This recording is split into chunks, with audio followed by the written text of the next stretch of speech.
একটা কবিতা আছে, কেউ কথা রাখেনি। আমরা কথা রাখতে চাইছিলাম, আমরা মনে করছিলাম বিএনপি হয়তো কথা রাখবে, বিএনপিও কথা রাখে না। বিএনপি যখন ক্ষমতায় ছিল না, যখন মজলুম ছিল, বিএনপির নেতা কর্মীরা যখন বাসায় ঘুমাইতে পারতো না, বিএনপির মহাসচিব গাড়ি মধ্যে বসে কান্নারত অবস্থায় বলে, আমার কর্মীরা ঢাকা শহরে এসে রিক্সা চালায়, আমার কর্মীরা ধান খেতে ঘুমাইতে হয়।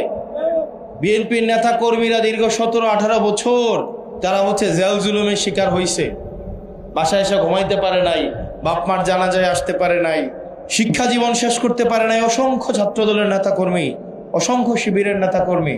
তখন বিএনপি বলছিল র্যাবকে বিলুপ্ত করা হবে। আজকে ক্ষমতায় এসে আবার শুনি এটাকে বিলুপ্ত করা হবে না, শুধুমাত্র বোতলের নামটা চেঞ্জ করা হবে। বোতলের মধ্যে যেই মশলা ছিল, যেই জিনিস ছিল তাই থাকবে, শুধু কি করা হবে, বোতলের নামটা চেঞ্জ করা হবে। কথা রাখে নাই। আমরা শুনছিলাম বিচার বিভাগের স্বাধীনতা নিশ্চিত করা হবে, কিন্তু আজকে আনুষ্ঠানিকভাবে বিচার বিভাগের স্বাধীনতাকে হরণ করা হয়েছে। অন্তর্বর্তীকালীন সরকার এসে বিচার বিভাগের স্বাধীনতা আনুষ্ঠানিক করার জন্য আমরা দেখেছি বিচার বিভাগের জন্য আলাদা সচিবালয় করেছিল। এই সরকারকে স্পষ্ট করতে হবে, বিচার বিভাগ যদি আলাদা সচিবালয়ের মাধ্যমে ফাংশন করে তাহলে এই সরকারের কি সমস্যা? এই সরকারের অবশ্যই সমস্যা, কারণ বিচারকদের নিজের মতো করে নিয়ন্ত্রণ করা যাবে না। নিজের পছন্দ মতো রায় না দিলে তাদেরকে বান্দরবন, রাঙামাটি, খাগড়াছড়িতে পোস্টিং দেয়া যাবে না। বিশাল অসুবিধা। এত অসুবিধা নিয়ে কি সরকার চালানো যায়? সুতরাং বাতিল করে দিলাম বিচার বিভাগের সচিবালয়। জনগণের আকাঙ্ক্ষার বিরুদ্ধে অবস্থান নিয়েছে। আপনারা যারা আছেন এখানে সবাই এনসিপি করেন না। কেউ হয়তো আমাকে দেখতে আসছেন, আমাদেরকে দেখতে আসছেন, ছাত্র শক্তির নেতৃবৃন্দ, যুব শক্তির নেতৃবৃন্দ দেখতে আসছেন। আপনাদের এনসিপি করা লাগবে না। আমাদের এই যে রাজনীতিটা, এই রাজনীতিটা হচ্ছে এটা পরিবর্তনের রাজনীতি। ভাই, রাজনীতি কি পরিবর্তন? সবাই তো একই কথা কয়, মঞ্চে দাঁড়াইলে বিএনপি তো একই কথা বলতেছে, 31 দফা দেশে দিয়ে পরিবর্তন করতে চায়। আমরা এমন একটা বাংলাদেশ বিনির্মাণ করতে আগ্রহী, যে বাংলাদেশে এই যে আজকে যারা স্বপ্ন নিয়ে এখানে দাঁড়াইছে বেশিরভাগই কিন্তু আমাদের বয়সে পোলাপান। আর যারা মুরব্বী, দাড়ি পাকা লোক, অভিজ্ঞ মানুষ, তারা একটু কম আসে। অভিজ্ঞ মানুষ তো কম আসে। তাদের অভিজ্ঞতা নিয়ে আমরা চলতে চাই, কারণ তাদের জীবনের হিসাব কিতাবে অনেক হিসাব কিতাব করে তাদের চলতে হয়।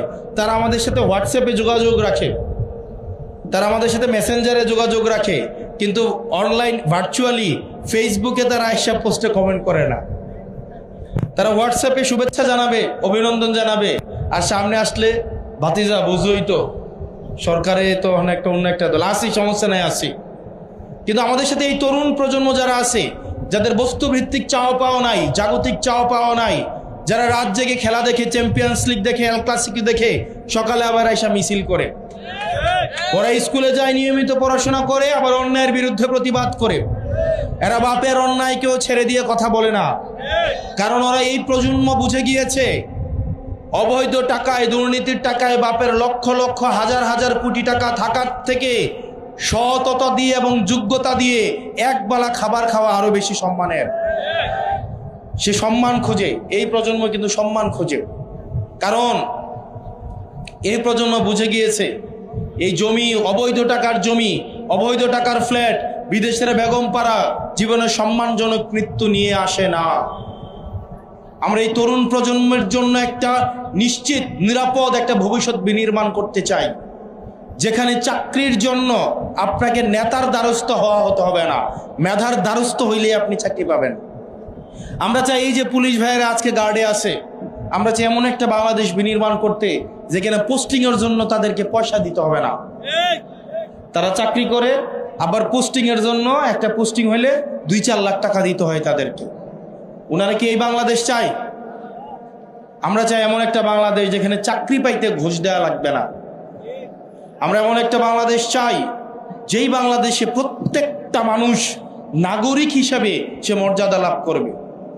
তার পূর্ব পরিচয়, সে কৃষকের সন্তান নাকি কামারের সন্তান, নাকি খেটে খাওয়া মানুষের সন্তান, নাকি মজুরের সন্তান, নাকি রাজমিস্ত্রির সন্তান, না কলকারখানার শ্রমিকের সন্তান, না সচিবের সন্তান, সেটা তার যোগ্যতাকে কখনো প্রশ্নবিদ্ধ করবে না। আমরা এমন একটা বাংলাদেশ চাই যেখানে দাড়ি টুপি মানেই এখানে উন্মানুষ না, অযোগ্য মানুষ না, যেখানে কোটসুট মানেই যোগ্য না, বরং যে যোগ্য পোশাক তার যোগ্যতা নির্ধারণ করবে না। আমরা এমন একটা বাংলাদেশ চাই যেখানে ধর্মের ভিত্তিতে কাউকে পার্থক্য করা হবে না। আমার হিন্দু ভাই যারা আছে যোগ্যতার ভিত্তিতে তারা তাদের সমমহিমায় প্রতিষ্ঠিত হবে, বৌদ্ধ খ্রিস্টান সমমহিমায় প্রতিষ্ঠিত হবে। আমাদের মধ্যে একটা সাম্প্রদায়িক সম্প্রীতি থাকবে।